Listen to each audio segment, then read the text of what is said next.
Guys, pertama kali si bocil mau borong kembang api, guys. Nah, pas si bocil lagi di rumah aku, guys, tiba-tiba aku jedodan sama si bocil. Waduh, sakit banget, Cil. Aduh, untung aja si bocil baik hati langsung dicium sama si bocil, guys. Tapi kok si bocil nggak merasa sakit ya, guys? Nah, jadi sebenarnya, guys, ayang aku pengen makan mie samyang yang lagi viral, guys, yang dimakan sama Kak Fuji itu loh. Tapi tiba-tiba aku lihat ada toko kembang api, guys. Banyak banget kembang apinya. Ya udah, kita berhenti buat beli sama si bocil, guys. Ya udah, langsung aja kita masuk ke dalam tokonya, guys. Ternyata banyak banget kembang api di sini loh. Bingung banget mau milih yang mana. Dari pertama puasa ini tuh aku juga pertama kali loh mau beli kembang api, guys. Nih ada kembang api naga, ada kura-kura, ada angry bird dan lain-lain, guys. Banyak banget macam-macamnya kembang apinya. Nah, buat si bocil aku ambilin yang ini, guys. Ini mah kembang api yang lucu gitu loh. Nih panjang banget sih. Kalau ayang aku pengen yang ini, guys. Nah, terus aku lihat ada kembang api tank bajat sih, lucu banget sih. Terus juga ada kembang api yang kotak-kotak kayak gini, guys. Ya udah langsung aja kita bungkus ya. Nah, nanti malam kita main kembang api sama si bocil, guys. Tuh si bocil seneng banget borong kembang api. Nah, habis beli kembang api, guys, ini kita mampir buat cari samyang yang lagi viral itu buat ayang aku. Sepertinya yang ini ayang nih kan mirip banget yang, tapi katanya beda, guys. Kalau punya Kak Fuji yang ada gambar cabenya, guys, ya nggak ada dong, gimana ayang? Diketawain sama si bocil. Nah, sampai di rumah nih aku sepil kembang api yang tadi kita beli ya, guys ya. Sebenarnya tadi tuh aku pengen borong kembang api, guys, tapi nggak boleh sama yang aku, katanya besok aja buat malam takbiran. Ya udah deh. Oke, ditunggu ya, guys ya. Kita tuh nyalain kembang apinya nanti habis buka. Nah, setelah berbuka puasa, ini aku mau manggil-manggil si bocil dulu, guys, sama si Rijul. Tuh ayang aku lagi nelpon si Rijul sama si bocil, guys, tapi nggak diangkat. Kemana ya mereka ya? Karena nungguin si Rijul sama si bocil tuh lama banget. Ya udah, akhirnya kita main kembang api dulu. Nih kembang api ini kalau di tempat kalian namanya apa, guys? Kalau di tempat aku namanya tuh kembang api las. Lucu ya namanya. Tahun lalu si bocil tuh nggak berani, guys, pegang kembang api kayak gini. Coba kita lihat nanti apakah dia berani. Nah, ayang aku penasaran sama kembang apinya si bocil, guys. Aduh, jangan dulu ayang, nanti kamu dimarahin sama si bocil. Tapi karena ayang aku penasaran, ya udah deh, boleh dua aja ya yang. Nah, buat manggil si bocil mungkin aku harus nyalain kembang api yang ini ya. Jadi ini tuh namanya kembang api roket, guys.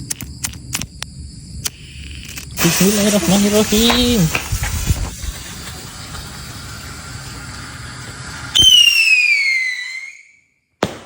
Wah, seru banget, guys. Ternyata ini tuh suaranya keras banget loh. Terus, guys, ayang aku nyuruh aku buat nyalain kembang apinya lagi, guys. Ya udah deh nih. Nah, kalau yang ini yang versi kecilnya ya, guys ya. Coba kita lihat. Bismillahirrahmanirrahim.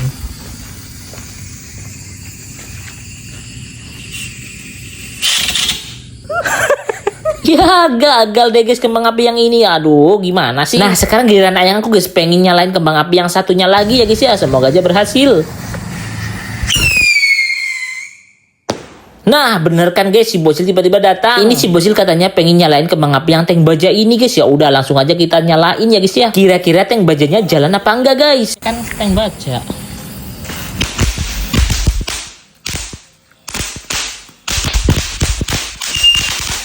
Nah, itu ayang aku lagi nyalain kembang apinya si bocil, guys. Kira-kira berani nggak ya? Dan ternyata si bocil berani, guys, sekarang. Wih, dulu tuh si bocil takut banget, guys. Tapi sekarang udah berani pegang. Wih.